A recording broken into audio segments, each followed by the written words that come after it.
Classen Point, Harding Park, a small unique community in the southeastern section of the Bronx, lays at the foot of the Long Island Sound. It has a history deep-rooted in amusement parks, pools, beach clubs, casinos, and summer villas, all of which are non-existent today.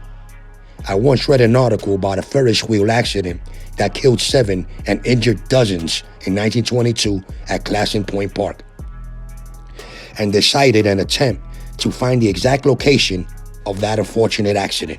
Preliminary online finds gave me a lead with a newspaper article, some photos, and 3 postcards. Before going into my finds, it is important to know that architects like painters, sculptors, graffiti artists, or any other pioneer of structural designs respect the works of those before them and might leave hints of past designs out of respect to the pioneers.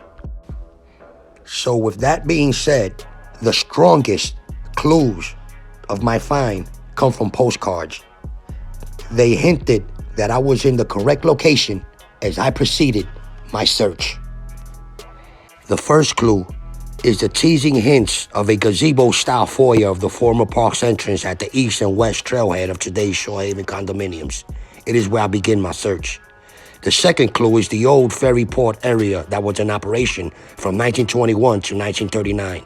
It can be seen in the background in a photo of the Ferris wheel's wreckage. Nothing but a gated lot exists of this ferry port, but it is spewing with clues that predates 100 years, such as tracks left behind by the trolleys of yesterday, and old bungalow foundations that are engulfed in shrubs, except for an erected shack that has defeated the test of time. The third clue is in this painting. It shows an old inn that no longer exists today, but carried too many clues to ignore. It made me dig deeper into the history of the area, and this is what I came up with. In 1643, a European settler by the name of Thomas Cornell brought 2,000 acres of farmland from Native Americans. A Dutch official named Willem Kieft governed land and land ownership by taxing Native Americans and ravishing their villages when they couldn't afford to pay. Constant tribal revolts ensued until Thomas Cornell's farmhouse was partially destroyed by fire as he and his cattle were driven away by warring natives. From a settler's farmhouse to a resort inn and now the Shore Haven's Homeowner Association's clubhouse, this location is pivotal to my investigation. 77 years after Cornell's exile, Isaac Classen purchased 1,000 acres of Cornell's land in 1720. Fast forwarding into the 1800s, tent and bungalow communities sprang up on Classen's Point. Casinos, boathouses, boat areas, and amusement parks made the area the epicenter of entertainment in the early 1900s. The final clues come from the river itself. The eroding skeletons of what were once docks told the most important stories. Images of the bungalows that once edged over the rivers became apparent. Previous photos I've studied began connecting the pieces in my mind. A newspaper article mentions that the Ferris wheel toppled 10 feet down onto the East River due to sudden windstorms. And here I am, standing at the center of a 100-year-old photo image. Now all I had to do was find something besides rotting dock that predates 100 years. And then it happened. I looked down over into the beach's low tide and noticed clay antique bricks that took up about 20 square feet of beach bed. I climbed onto the beach and took down the information regarding the prints on the brick, and to my satisfaction, they are from the 1920s.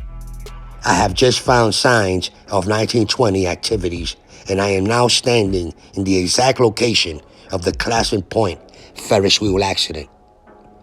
There are no plaques, no murals, no notes of recognition for those killed on the horrible day of June 11th, 1922. 2 of the postcards have the same roller coaster in its vicinity. This is the best clue on identifying the position of the amusement park and the position of the swimming pool, known as the Inkwell. Its water came directly from the East River and was considered the world's first saltwater swimming pool.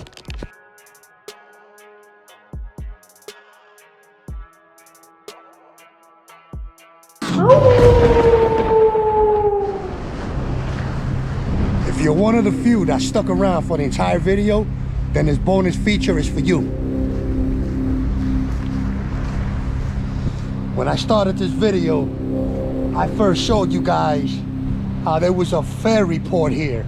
We have the new ferry right now over there, but this is the old one. This ferry was here from 1921 to 1939, and it was in use before the White Stone Bridge and the Drosneck Bridge was even up. They only stopped using this ferry over here when the bridge went up.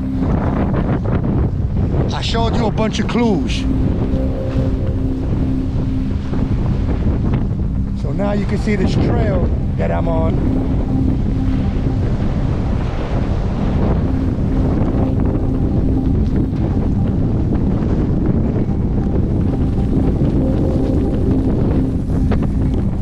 And it's stormy, the tides is up, and according to that day, on June 11th, 1922,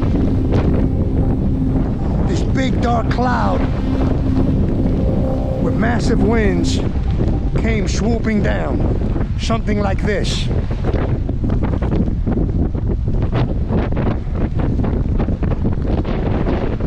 And in this area right here,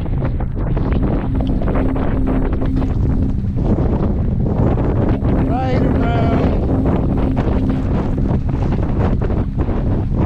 here, Ferris wheel was blown down over here and into the East River, killing 7 and injuring dozens, both from the Ferris wheel and in the water.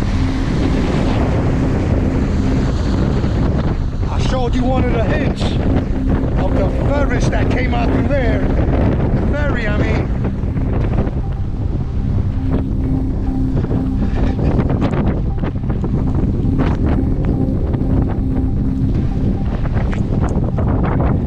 And this is what it looks like today. The Shore Haven condominiums. Luxury living for the upper middle class.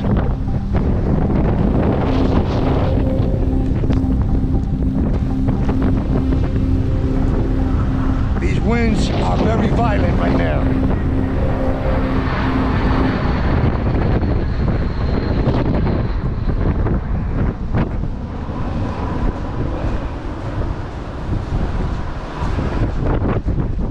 Whew, it is cold. See the new ferry in operation.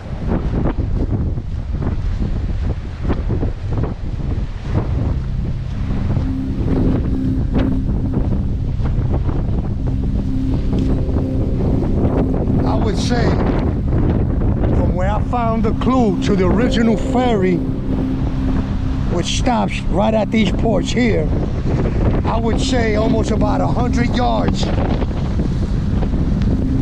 100 yards out is where the accident and the toppling down happened. I could almost imagine that winds were just as strong as they are now. I was here a couple of days ago and I was able to climb down into the beach and examine some of the wreckage, some old bricks. It made my investigation complete.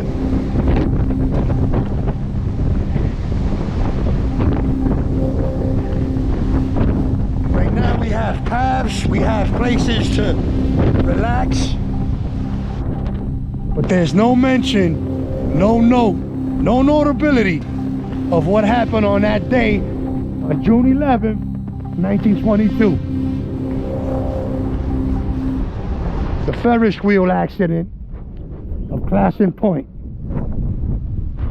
How